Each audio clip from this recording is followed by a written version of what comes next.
So good afternoon, welcome. We have a heady topic today. I'm going to get it exactly right. Economic and democratic resilience in an election year, Taiwan and the United States in 2024. So a pretty broad and important topic at hand here today. As Scott mentioned, this is sponsored by all these different Darden groups, as well as Darden itself, the Project on Democracy and Capitalism. And something I'll talk about in a minute a little bit more, which is CAPRI, the Center for Asia Pacific Resilience and Innovation, which, as you know, is led by, and in fact, the brainchild of Harry and Shirley here today. So the Project on Democracy and Capitalism is, we think, unique. Yeah. Because there are a lot of projects on capitalism, there are a lot of projects on democracy, but there aren't that many projects that actually look at the interrelationships and how they work together. And it has been a really amazing road thinking about those issues. And if you then extrapolate to global affairs and our subject today of the Asia Pacific, China, Taiwan, and the United States, you can see that the thrust of democracy and capitalism is right there. And so we'll be exploring that within it. This year, over 4 billion people are going to go to the polls. Some will have freer polls than other polls. That included Taiwan in January. It will include the United States in November. Just last week, Indonesia, the third largest democracy, held elections that are going to be absolutely essential to what the trajectory of that country will look like over the next couple of years. As we think about this, we need to study it. And the brilliance of Harriet and Shirley was to found, in the middle of the pandemic, I will add, CAPRI, the Center for Asia Pacific Resilience and Innovation, thinking of what its place, the place of Asia Pacific in the world and how it influences the rest of the world. I will say today is the birthday party for CAPRI USA, which is a new US entity completely related to CAPRI generally, and it will allow us to explore policy questions with the Asia Pacific rooted here in the United States. I've been lucky enough to have been involved with CAPRI since its very beginning, largely because if you listen to that biography, you saw a lot of public health going on. CAPRI was born out of COVID. It's one of the good things that came out of COVID. I was very involved in the World Economic Forum's research, looking at how resiliency in terms of health resiliency, economic resiliency, sustainability, how those all interplay. And very importantly, thinking about them together. You know, here at Darden, often we segregate those. We'll talk about economic resiliency. We'll talk about health resiliency. We'll talk about political resiliency. And yet they don't exist apart. They actually all exist together. And so within the frame of the triangle, China, United States, and Taiwan, we're going to explore that piece today. China is in an interesting place right now. After 3 years of COVID and a zero COVID policy, its economic resiliency is not where it used to be. 3% growth in 2022, significant unemployment, or at least labor effects of unemployment, other diminishing consumer confidence, real estate market issues, et cetera. That's all coming at a time where we've had major elections in Taiwan. We're looking at the elections coming in the United States. It seems like a good time for us to discuss this. So we're going to. So I have people who know a lot more about all of these pieces than anyone I know in front of us. And so I'm going to pose a general question first. When we've been talking about resilience, and yet that's a word that often is said and not defined. So let's start by thinking about what resilience means. Why is it important for us to think about it in the context of the relationships between the United States, China, and Taiwan? And within the framework, not just of resilience, but what's economic resilience, democratic resilience? How do those work together? And Harry, we'll start with you. Okay, thank you very much, Mimi, and hello, everybody. Congratulations on becoming the #1 business school. I've been working at UVA for a long time. One of the frustrating things is I think our university has been almost always underranked. People don't understand the special features and qualities as well as the beautiful architecture of our grounds and our coursework. And I'm very glad that Darden is now taking the lead and becoming #1 for us. And congratulations on that. It's very well deserved. As Mimi has asked me to do, let me say a few words about at least what I mean by resilience, and then answer the more specific question as to why it is related to democracy and especially to capitalism.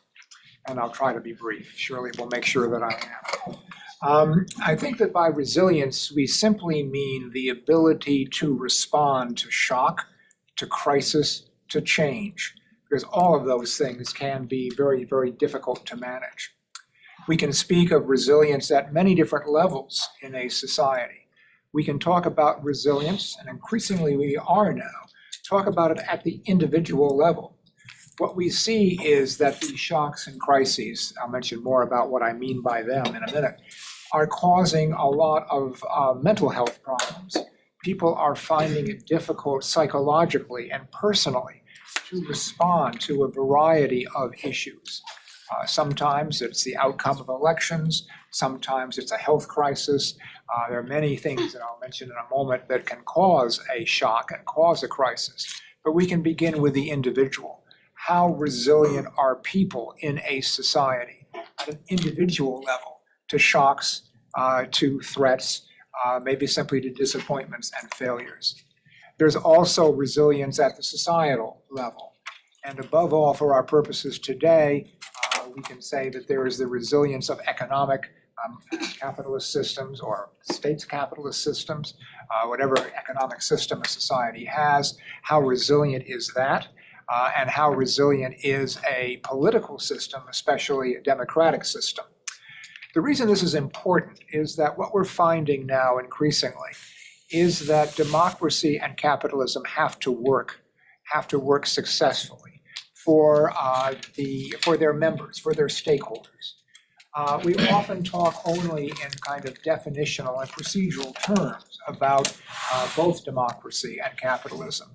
Democracy, we focus on the organizational requisites. Are there free and fair elections? Is there the rule of law? Is there freedom of the press? And so forth and so on. Again, it depends on your definition of democracy. And in terms of capitalism, we often talk simply about rates of growth, about the efficiency of the allocation of capital, and the efficiency of markets in general. All of these are very important. But I think that what we're realizing today, increasingly because both democracy and capitalism are under challenge, is, I think we can call it a ideological challenge, or if you don't like that word, we'll call it an ideational challenge. Basically, we are being, as say capitalists or Democrats, we're being accused by our competitors in these areas of basically saying your systems don't work. All you care about is the process. We care, we challengers, and many of the rest of the people in the world care about the outcomes. And that is what basically is going to enable these systems, political or economic, to survive and to thrive. So what CAPRI is thinking about with a specific focus on the Asia-Pacific region is the extent to which these economic and political systems, some of them are market, some of them are non-market, some of them are democratic, some of them are authoritarian. Which ones are surviving best? And as we get further into our discussion today, we'll show you that CAPRI has come up with some very, very interesting findings. And that is that the most resilient, that is the best systems at responding to challenge, to economic crises, to climate change crises, to pandemics, to other environmental and natural crises, earthquakes, storms, et cetera, are not necessarily either democratic or authoritarian. We'll show you that some of the most resilient systems in Asia are authoritarian. Other of the most resilient systems in Asia are democratic. Why is there this paradox? What makes a democratic system succeed successfully in this area? What causes them to fall short? Why is it that some of the most resilient systems in Asia are in fact authoritarian? What's their special characteristic? So this is why we think at CAPRI that these issues are really important, as well as frankly, very, very interesting intellectually. So I'll turn it over now to Shirley, and she'll carry the story a little bit further. Thank you, Harry. And it's so great to be here with my fellow directors, Harry, who's on the board of CAPRI, and Mimi, who's on the board of CAPRI USA and an advisor to CAPRI, and has always been my mentor in understanding the importance of public health in economic resilience. And I think that's really at the bottom of this, that all issues are interrelated. In thinking about today's topic, our wonderful partner at Democracy and Capitalism at the Miller Center, Scott and I spent several calls figuring out the topic for today's talk. That was totally impossible. Of course, the hook, as you say, is the two elections, one that just happened that is very consequential to the world, and we'll talk about that in a minute, but also the upcoming American election. And I think the important thing is, as both Mimi and Harry pointed out, a successful society, a successful democracy has to be, by definition, economically resilient. And that means so much more. A society that's resilient has usually high trust in government, has respect for one another, cares about sustainability, health, and equity. And these are very, very difficult issues to deal with in any democracy or any non-democracies. And when we started this project, that was, CAPRI was actually a project that was incubated with Mimi and Harry's help at the Miller Center, because if you all will remember, and I think for those of you who started during or after the pandemic, you may not remember as well, but Harry and I lived on the lawn, and of course to see a wonderful, beautiful campus totally not being used and people staying at home, that change was quite dramatic. And of course, the shocking thing happened, which is a large number of countries in Asia Pacific did quite well during the pandemic in 2020. And of course, the United States and the UK did terribly. And then people thought, well, if we can't survive this pandemic, obviously, what use is democracy if we're not even going to live? So the usual sort of threat of military invasion was taken over by the pandemic, and everything merged into it to propel us to start CAPRI. And one of the first things we did, and it's been ongoing, is we asked David Arasi, formerly of Pomona University, currently at Johns Hopkins Nanjing. Actually, while he's in Nanjing, he was doing the study for us that looked at 18 Asia Pacific countries and to see which ones were more resilient than others. And this is the mission of CAPRI, to look at the Asia Pacific experience, which is so innovative, so productive, but how does it contribute to global resilience? So we studied these 18 countries, and it turned out the most resilient countries, which could withstand financial, health, and other kinds of setbacks and shocks and crises, were South Korea, Japan, and Taiwan. It's not surprising that they are three democracies under actually quite a bit of threat, very close to China. And at the same time, we also found that the most important driver was that they had a strong civil society. So ideas really matter. The fact that the civil society in these countries were looking closely at what public policy was doing and whether it was delivering benefit to the people, it really didn't have to do with the word democracy. People want freedom, but they also want economic growth, they want innovation, and that's why I'm sure you're at Darden. You want to study all facets of this, why societies are strong and why policies are effective. And so this study also found actually China, Vietnam, and Singapore are also surprisingly resilient. And part of it has to do with the fact that they don't have civil society. So this comes back to Harry's point. There are many, many sort of contradictory things that we need to choose in life, whether it's a democratic form of governance or a non-democratic form of governance, or people who care more about the process or who care about outcome. So I would just come to closing my remarks to say, I think that the Taiwan elections, which we'll talk about in a minute, really underscores the struggle between different choices to be economically resilient and to actually also have a strong form of government. These are things that actually have quite a bit of trade-off when the world is changing so quickly and falling apart in unpredictable ways. So, Scott. Yeah. All right. So I think that the question of economic resilience is one that's especially poignant. And for those of you who don't know, I actually trained as a historian here at UVA. And so my tendency is to say, okay, 30 years is not the long term, all right? 100 years might be a little bit longer. We're starting to get there.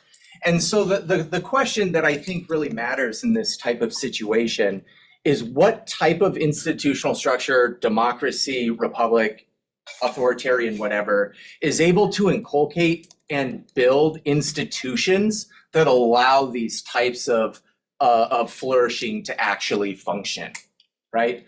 So when you're talking about it in a democracy, democracies tend to be and tend to have been pretty good at fostering these types of independent institutions. Let's just take, because we're at Darden, the Fed is a perfect example. If we're talking about resilience, the ability for people to go out and do things that at least half of the population, if not more, might think is absolutely bonkers crazy in the short term and not fear that they're going to be either dragged out in the street or just absolutely thrown to the curb in 2 seconds. Right? That type of institutional resilience tends to be very, very important for helping systems absorb and navigate shocks, right? So that's the first thing I'll say.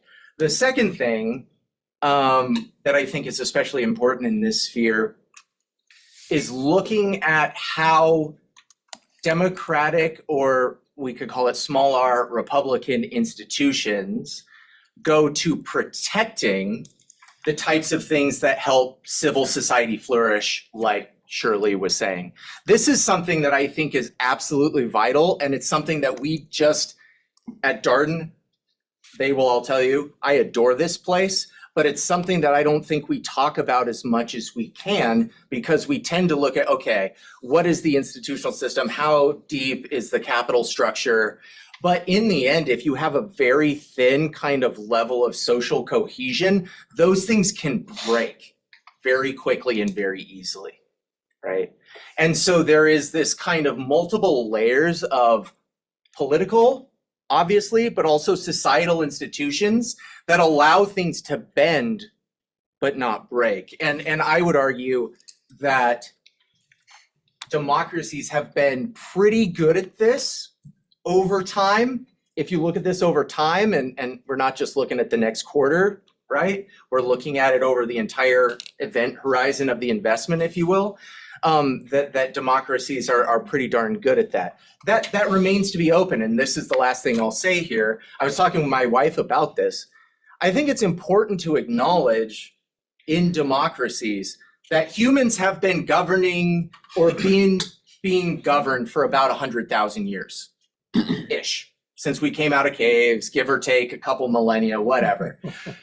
I'd like to also mention that the idea that humans should govern themselves and not be ruled by a prophet, a priest, or a king has been around for about that much of that time. And because it's only been around for this amount of time, and that's all we've ever lived in, we tend to get very upset when they don't work especially well. right? But I'd just like to say, and I try to reiterate this, that this is an experiment and that we are constantly working to make it work or not work better. And so the volatility that we see in democratic institutions, to put it mildly, is largely the product of this being something that is brand new in human history. And that's largely incumbent upon us to figure out how that's going to work. I'll stop there. So Scott, I'm going to move you to a smaller time frame. Ah, okay. What's the state of the China, Taiwan, US, and we often call this a triangle, but that triangle may have different shapes depending on your perspective of it. So how has that changed over the past decade, and what do we expect, not in 100,000 years, but say the next decade? Yes, okay. I think the way I would start is actually with a bit of comparative history. I hope that those of you who are interested in world history, especially those of you who are interested in empires, are familiar with the work of Krishan Kumar, who is a former chair of the sociology department here at UVA and is a historical sociologist. He's written a wonderful book about the comparative history of empires. He's a good friend, along with his wife, Katya Makarova. I had dinner with him last night. And I asked Krishan, which are the empires in history that when they fall or when they evolve, still maintain irredentist claims? That is, they still have an interest in regaining the territory that they lost. Obviously, and these are two of the case studies that he has studied in his book. One is the Russian Empire, and the focus of that right now is Ukraine. Ukraine was lost, but it was seen as the cultural and spiritual core of Russia and its empire. And that is why Putin thinks the regaining of Ukraine is so important. Another, and I'll wait until we get to, of course, the most important one for talking about the triangle, that I had not thought of before, was Turkey. The Ottoman Empire, of course, was also a huge empire. And Krishan argues that basically, especially under Erdogan, there is some effort to now regain the status of a caliphate, another Muslim empire in that part of the world. And it may therefore have some interest in expanding territorially to regain control or at least suzerainty over some of the previous parts of the Ottoman Empire that, of course, were lost as a result of World War I. The third is, of course, China, and that is why Taiwan is so important to China. Taiwan was part of China, not actually for a very long period of time. It was a very, very peripheral part. It's a distant island off in the Eastern Ocean. But when it became part of first, for a brief period, a kind of a rival, when the Ming Dynasty, when it fell on the mainland, remnants of it went to Taiwan, hoped to regain the rest of China, failed to do so.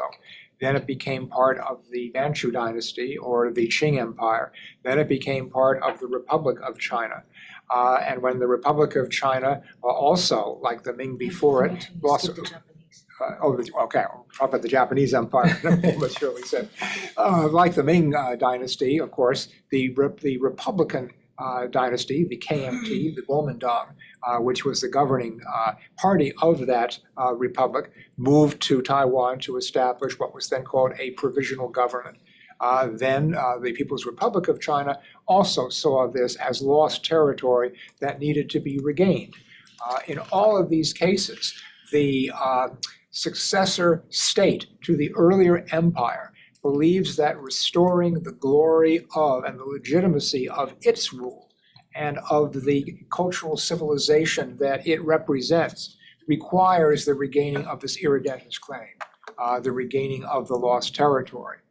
Now, what Shirley just reminded me that I should tell you is that Taiwan was also a part of another empire previously, and that was, in addition to the Chinese Empire, it was part of the Japanese Empire, and was seen by the Japanese as a model colony, governed much more effectively by the Japanese than Korea was. And that is why the attitudes of Koreans today and Taiwanese today towards the former imperial master are extremely different. Not to put it too in an exaggerated way, the Koreans hate the Japanese. And give you all personal examples of Korean sons and daughters who want to marry a Japanese, and the enormous resistance that the family often has to that. Just doesn't seem right because of the enmity historically. In the case of Japan and Taiwan, Taiwanese did have some resistance. They wished to be independent, but to some degree they bought into the idea that Japan was the model colonial power. It modernized Taiwan in a way that the Chinese dynasties that governed it had never done. So the hospital that I go to when I need medical help, anything serious as opposed to a very nice local one nearby, is the National Taiwan University Hospital. Most glorious architecture of its historic buildings, all built at a time when it was the Japan Imperial University Hospital. So that itself is the product of Japanese rule. And the Japanese had a very elaborate design for the government of Taiwan, where every one of the cities that it planned had a different role. Taipei is the capital, Taichung is the cultural center, Tainan is the agricultural center, where the emperor's rice was grown, some of the best rice in the world. Then, which one have I left out? Taipei, Taichung, Tainan, and then the port of Kaohsiung. That would be the port that would carry products to and from Taiwan. So the point here is that Taiwan has had a very complicated history with basically colonialism and imperialism, and then, of course, a movement towards democratization and autonomous rule that I think I'll let Shirley talk about more, a long struggle and a big question historically about which Taiwanese among themselves debate, as well as foreign historians. What were the forces that promoted and created the first democracy in a Chinese cultural space? Because Taiwan, though it has a very strong local identity as being Taiwanese, still we can both give examples of how culturally it remains extremely Chinese. But the big difference is it is a Chinese democracy. And the question, and is determined to keep it that way. A lot of people fought for it. Some died for it. And the idea that it would become something else with a different identity and a different system is something that is very alien to Taiwanese. And if we're interested, I'm sure Shuri will give us, she has very strong views on whether democracy came from the top down, benevolent leaders under the government of the Republic of China that had moved from the mainland, or whether it came from the bottom up from ordinary Taiwanese workers, intellectuals, and political leaders who fought for it from the bottom up rather than welcoming it being bestowed from the top down. However it happened, it has happened, and Taiwanese are adamant about keeping it that way. Well, I'm stuck between two historians, a political historian and an economic historian. So I'm going to stay away from that and answer Mimi's original question. What is the state of China-US-Taiwan relations? So let me pivot a bit to the contemporary challenges of technology, of democracy, and of resilience. So as you know, Taiwan just had an election. But before I come to the election later, US-China strategic competition has intensified since 2017 under the Trump administration. And from reading Western media, you would probably think that the Taiwanese election is about democracy and not And I could tell you it is the first election in 8 elections since Taiwan democratized that it is primarily actually not about that. It is about how the Taiwanese are governed.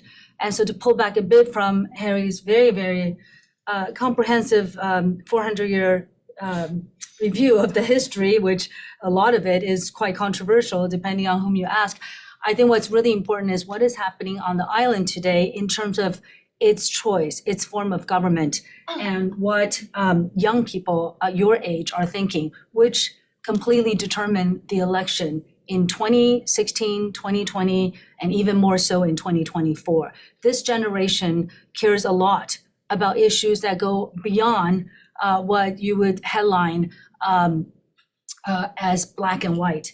And what do I mean by that? Well, Taiwan in the last 40 years has built the most impressive semiconductor industry, which I'm sure all of you know about here. I'm personally very involved in the semiconductor industry in terms of both in terms of what's happening on the island, but even more so in my past life as a venture capitalist in building China's most advanced semiconductor foundry, SMIC. All of you will know, of course, SMIC still cannot catch up to TSMC. All the technology companies in Taiwan are part of CAPRI's actually foundation, our base. These companies that are focused on innovation are very, very committed to good public policy. What does that mean? Well, if you look at Taiwan and where it is, after being after working so hard, choosing a democracy with a primarily Chinese culture, the Taiwanese people decided that their political identity would be democracy, and they built with, of course, what is now Scott's next book, really the most successful industrial policy since 1987, building up not just TSMC, the entire semiconductor ecosystem, hundreds of companies from upstream to downstream were created with the power of government policy, public sector, a private sector, as well as actually, very importantly, civil society, research and development in every way that now everyone says, well, isn't that a model? Well, more and more, of course, most countries now are saying we cannot depend 92% of our most advanced chips, especially on AI and quantum computing, on an island that is under danger. And so what has happened, of course, while the Taiwanese companies are no longer able to sell to Huawei among a whole list of companies on the entity list, the United States government also is asking foundries in Taiwan to onshore in Kumamoto, in Dresden, in Arizona, to create jobs and opportunity for ally shoring. And what this means actually is, of course, this is a threat to Taiwanese economic resilience while it is trying to protect its democracy and spend more on defense. And so this is quite a real, if you will, trade-off in many ways. So the voters are very confused. The United States says they want us to be committed to our form of governance and free and open market and access. At the same time, we're supposed to do innovation in a regional way, blocking basically different regions off. And of course, China is also squeezing Taiwan because China says Taiwanese need to vote for the government that we like. And they make very clear their preference, which parties they care for. So with both sides squeezing the Taiwanese say, well, it's really not clear anybody really cares about what happens to the Taiwanese. And all you need to do is look at Afghanistan, Ukraine, and now the Middle East.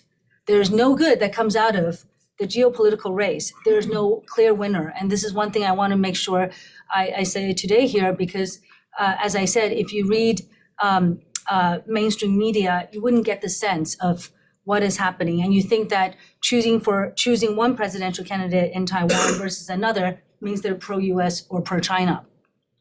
And it is not at all that way. And I think that this speaks to the complication that Taiwan to this day, with China as its biggest military threat, China continues to be Taiwan's most important trading partner, and has finally not been the most important investment target. But that is because China has declined worldwide as an investment target. So that part, I'm sure you all know. Yet, Taiwan is very close to China, and the economies have been integrated since globalization has really made China a big part of the manufacturing base. So for the Taiwanese, in terms of security, the United States is the most important, of course, partner. But at the same time, to have economic resilience, it means a lot of complicated choices must be made. So, Scott. I think we're going to keep moving. I want to save time for some questions, so we're going to go straight into the elections. And Shirley, this may be yours again in the sense of what are the implications of the US elections? We tend to think of that as a national security, geopolitical piece, but as we've been discussing, this is a bigger issue. Tell us what to expect. So the US election really is an election for the world. So maybe I'll give me a chance to say in a couple of minutes what happened in Taiwan. So on January 13th, Taiwanese went to the polls to vote for the 8th time their president. Now, this is a great experiment, as Scott has mentioned, in human history. Even more of an experiment for a Chinese society. Taiwan is a so-called, this academically, of course, it's always been called the first Chinese democracy. It is still an experiment that's going on. And there are many people who felt that, of course, as you all here vote, I'm not sure how many of you would say you vote primarily based on the president's foreign policy. Well, I think most people in the world do not vote primarily based on foreign policy. So the Taiwanese are also the same. They want to, college graduates more and more in Taiwan are living at home with inability to buy anything. And Taipei basically is one of the worst off cities in the world in terms of housing affordability. So in this presidential election, with one incumbent presidential candidate from the incumbent party the last 8 years, which is viewed to be more friendly to the United States, wants to upgrade relations with the United States, beef up its defense, and two opposition candidates, both of whom are, let's say, less antagonistic towards China, with one, the KMT, that is quite overtly campaigning on being closer, more integrated with the Chinese economy and with China full stop. So with this complicated situation, you will see that in the presidential debate that Taiwan has had, all of them had simultaneous translation. In case you are studying the subject deeply, you can watch them and watch the vice presidential candidate, two of whom previously were American. Actually, the vice presidential elect, Xiaobi Kim, was Taiwan's ambassador to the United States, and her mother is American. So she's half Taiwanese and half American, and she's the vice presidential elect. But in the end, basically 40% of the voters voted for the current vice president of the Democratic Progressive Party, which is a very, very small plurality. And where did all of those votes go for the current party? The last two elections, the DPP won in a landslide, and no longer. It doesn't mean they don't want democracy anymore. No, not at all. The voters said, well, we're going to let him still be the president, but warning sign, warning sign. And basically for a 113-member parliament, the current party received 52 seats. The KMT received DPP received 51 seats. The KMT has 52 seats. And a third party that campaigned on basically being able to hedge between the US and China had 8 seats. What this means for a parliament that needs 57 seats, a majority to pass any bills, is Taiwan will not pass any bills in the next 4 years. This will be hugely problematic for leaders like the United States that wants to sell arms to Taiwan, that wants to work with Taiwan more closely on semiconductor to basically keep China in check technologically in quantum computing and AI.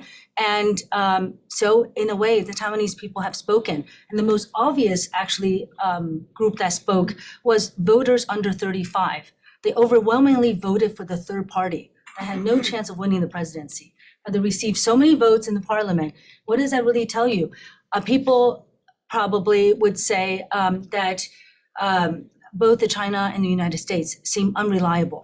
And it's very important for middle powers to actually rely on themselves to be resilient. And what does the United States election mean for Taiwan? To come back to the original question, this is a hugely important election for the Taiwanese.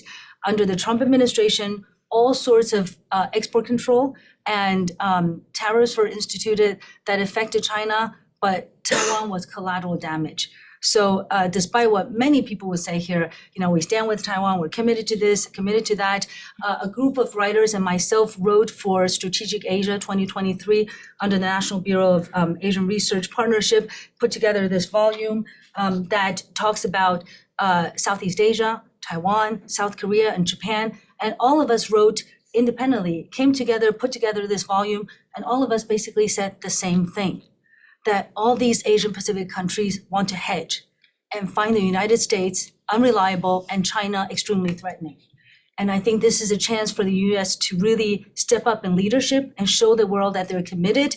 So to ask the friends and allies, partners and allies to help the United States in leadership, the United States has to be strong, has to be resilient, and has to have a coherent policy, set of international coherent set of foreign policy as well as domestic policy to make the US economy stronger, better, not at the expense of its allies and partners.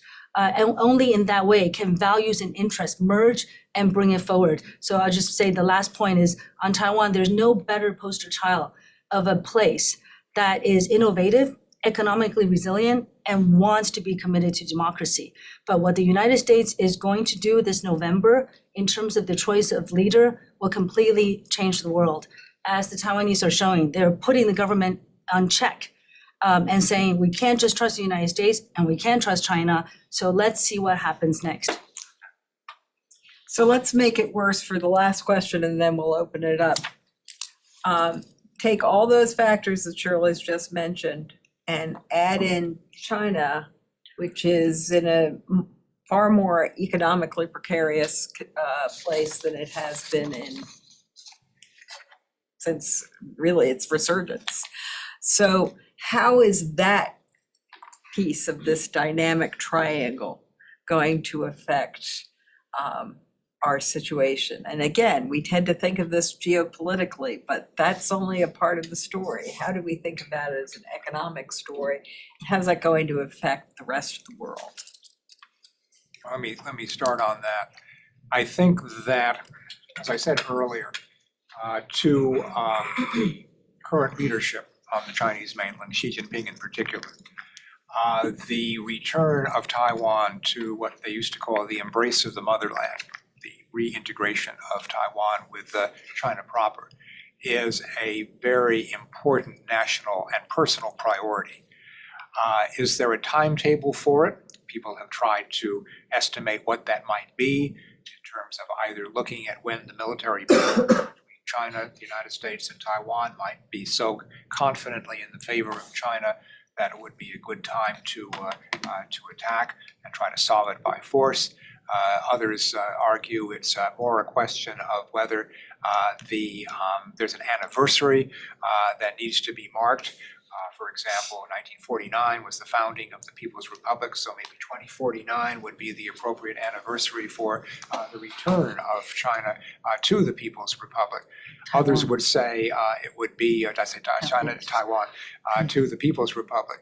I tend to think very simply that when Xi Jinping said this is an issue that cannot be left for future generations, passed on from generation to generation, it simply means it has to be his crowning achievement as the president of China and the general secretary of the Chinese Communist Party. In other words, it has to be done in his lifetime. So the question is, how many years does he have left? We don't know. So many uncertainties as to whether there is a specific timetable or not. To me, I think the most important one is that Xi wants it to be on his watch and to his credit. Now, the big question then is, how are you going to proceed to achieve that goal if you are Xi Jinping as the man or the government of the People's Republic of China, the Chinese Communist Party? The problem is that China's Taiwan policy has, to put it bluntly, has failed. And the idea would be that this would be a process that would occur peacefully and naturally, given the fact that, as Shirley has said, I've said, both of us have said, that Taiwan, although it's a democracy, still is culturally very Chinese, the same language, although there are different dialects of Chinese spoken on Taiwan, some of which are also spoken on the mainland. But they're culturally very, very Chinese. And therefore there, and let alone the fact that there have been, at least until very recently, natural economic complementarities between Taiwan and China. Taiwan as a advanced economy, advanced in many areas as well as wealthy, and China as being a lower cost base production platform for Taiwanese companies to produce and for other companies to sell either finished products or components to the mainland. The idea that the Chinese on the mainland had was that this natural economic complementarity would be the key factor. If you think of it as suits of cards, that diamonds would be the trump suit. And basically, China would provide Taiwan with economic benefit that would be withdrawn if Taiwan started moving in the wrong direction. And Shirley can talk about how they used that card from time to time. And that if that failed, then there was clubs, that would be military force to punish Taiwan militarily for seeking independence, for accepting prominent American visitors like Nancy Pelosi, demonstration of the use of force, to warn Taiwanese against voting for pro-independence candidates in the election. That was when several past uses of military to have military exercises to threaten Taiwan have occurred. So that the use of clubs has been a very important part of that. In terms of hearts, another suit, the idea was that Taiwanese were at root Chinese. And they were at sort of the early period of its post-establishment of the PRC period after 1949, when so many mainlanders fled to Taiwan, they still regarded themselves as Chinese. So if you think of the famous Shanghai Communique signed by the Chinese under Mao Zedong and Zhou Enlai, and the United States under Henry Kissinger and Richard Nixon, that it begins by, or this passage on Taiwan begins by saying that the United States acknowledges that all Chinese on both sides of the Taiwan Strait maintain there is but one China and Taiwan is part of China. That was the statement that the Chinese wanted to be made. But the problem is, what does it mean when you say all Chinese on both sides of the Taiwan Strait? And the fact of the matter was that most Chinese on the Taiwan side of the Taiwan Strait regarded themselves as Chinese. Now fewer and fewer do. In fact, the number who see themselves as exclusively Chinese is now well under 10% and dropping. So the idea that you could rely on that force has been shown to fail. The fact that you could offer the idea of one country, two systems, which was to be applied both to Hong Kong and to Taiwan, has not worked out well in Hong Kong. And so the idea that that would be another part of a natural accommodation, that has also shown to be a failure. I just want to add to Harry's point here.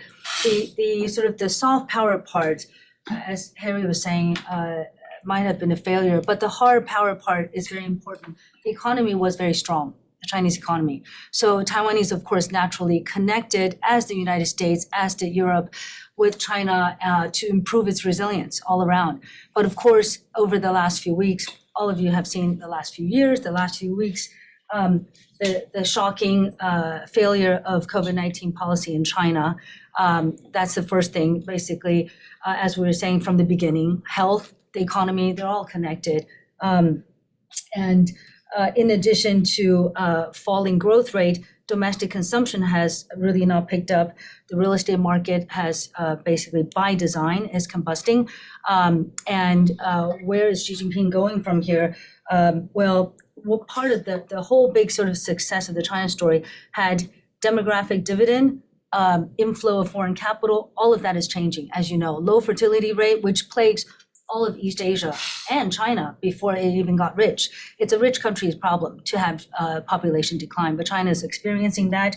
On top of it, of course, China suffered its first net outflow of funds in 5 years. Last year, $68.7 billion outflow, and that's just the official number. But more importantly, as you know, the stock market has plunged, and MSCI just dropped 66 companies from its index. What does this all mean? As Xi Jinping is trying to figure out an economic solution to the world's biggest population sort of market, and in trying to solve this economic problem, on top of that, trying to extend its influence to Southeast Asia and most importantly to Taiwan. I think where it goes from here is that China's economic woes is hugely consequential for the world. There's no benefit from China falling apart. At the same time, though, there is very little, it will be first time in human history that you can turn around this kind of economy with low consumption, dual circulation never worked, and there's a lot of policy, however, tools that Xi Jinping has. So far, he has not shown any brilliance in trying to help create the solution that will help all of China, all of East Asia, all of Asia Pacific, and all of the world. So I think the rest of us have to think about, as the Chinese economy readjusts, how do we deal with being resilient? And if you look at Europe, it is the first continent actually you should look at. It is hugely dependent on China. It is very focused on human rights, and yet it is in this bind, just like my book, Taiwan's China Dilemma. Everyone has this bind.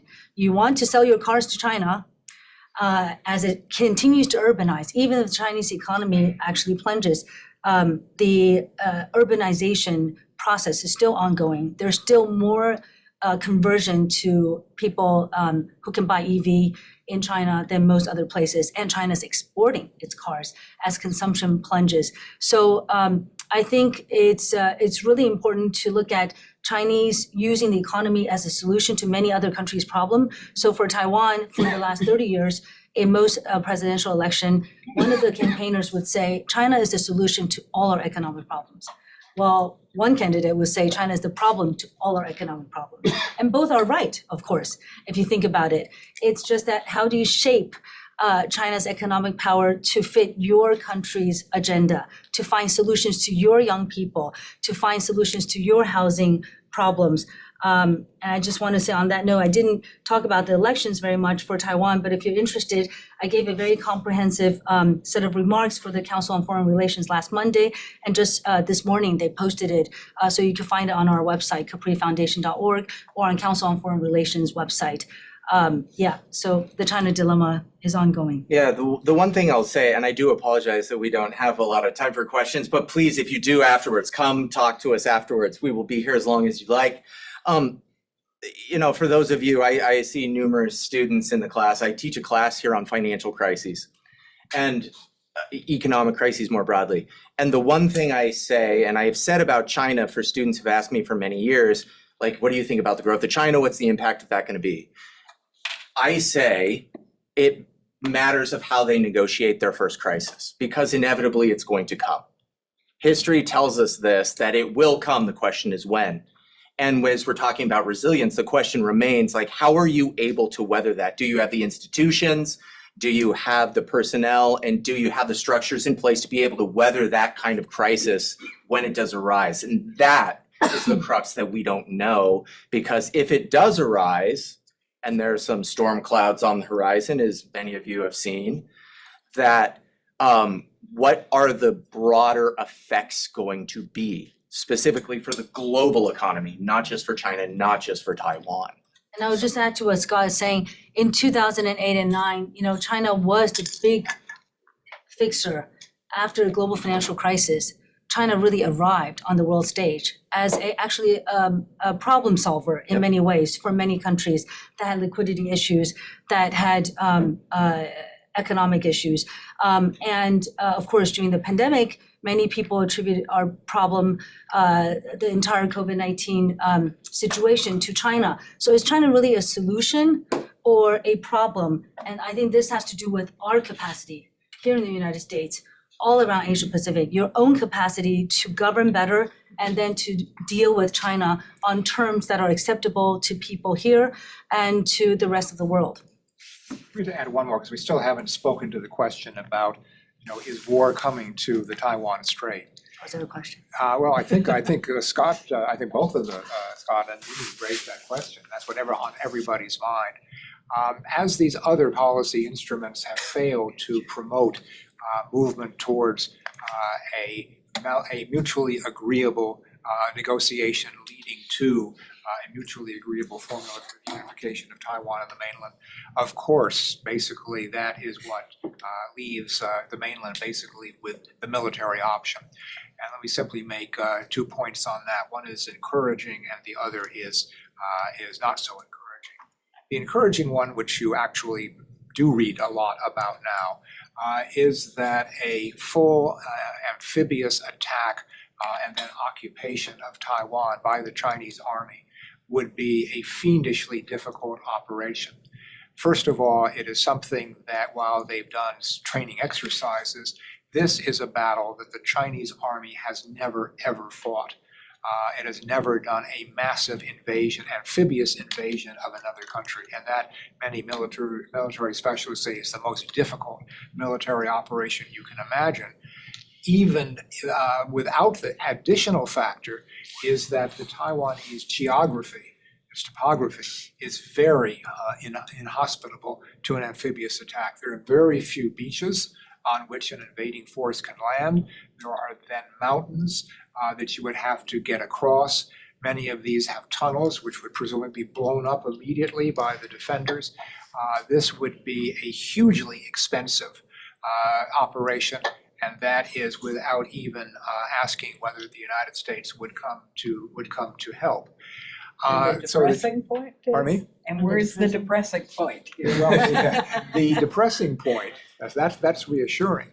The depressing point is that the leadership on the mainland are at essence followers of Sun Tzu, the great Chinese military philosopher and military strategist, who often said that the basic way to fight a war is not to fight it at all, but to win the war without fighting.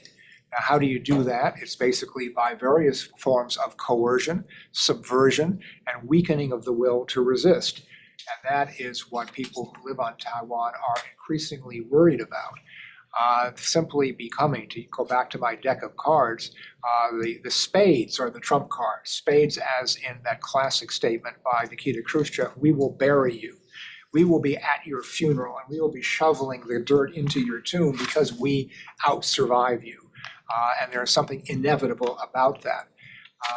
And that sense that China is still irresistible by one way or another. It will find the tactics and strategy to get Taiwan to surrender without fighting. And the question is, how much of that coercive pressure would it take for Taiwan to yield? What would happen if the Chinese did not attack Taiwan but blockaded it? What would happen if it cut off China's access to the global internet?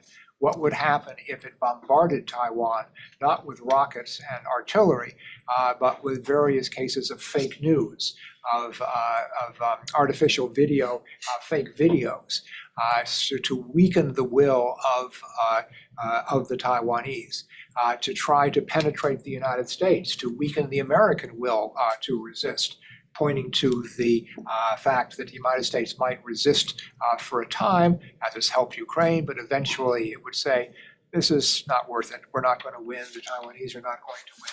The list goes on and on of these non-conventional forces.